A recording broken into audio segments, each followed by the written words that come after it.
why is it that the Nordic welfare states, in most analysis, in most statistics, always comes atop of these happiness research or well-being, how is life, or whatever we have of these kind of things.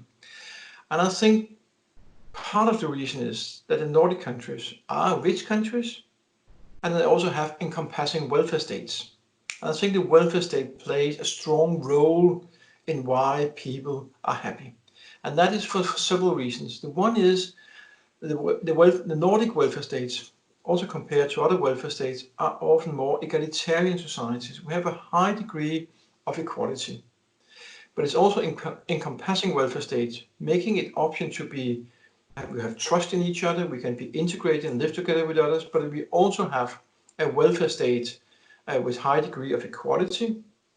It's equality both for within the economic issues, but also gender equality. And there's also a lot of sense equality and access to democratic participation, etc., etc. And this makes it good for societies because there's also positive externalities by that all people can actively participate in society and ensure they have a good life. And let me give you one, so to speak, concrete example of a part of where the welfare state is doing good.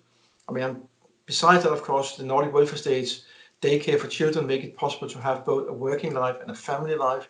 And we know that having both is important for a lot of people, that they can both have a job and they can also have a good family life. And therefore, the early development of daycare for children has been one of the strong things about Nordic welfare state development. We know it's important not to be at a working place where you are afraid of losing your job the next day, because insecurity in whatever sphere of society we're talking about is having a negative impact on your level of well-being and therefore how happy you actually are. And the Nordic welfare states have had an active labor market policy with the aim of helping people as best as possible back to the labor market. The relative generous benefit we have is an important issue, because if you are in a country where the benefits, unemployment benefit, are low, then if you're afraid of losing your job, you will also have a strong degree of economic insecurity.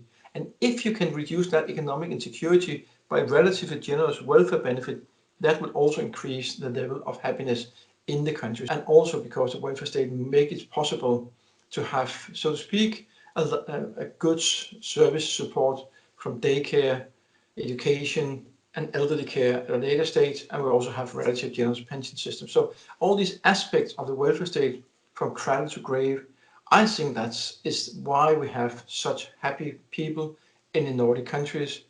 And I think as long as we keep the Nordic welfare state as we've seen them historically and has developed, I will believe that we'll still continue to be happy countries.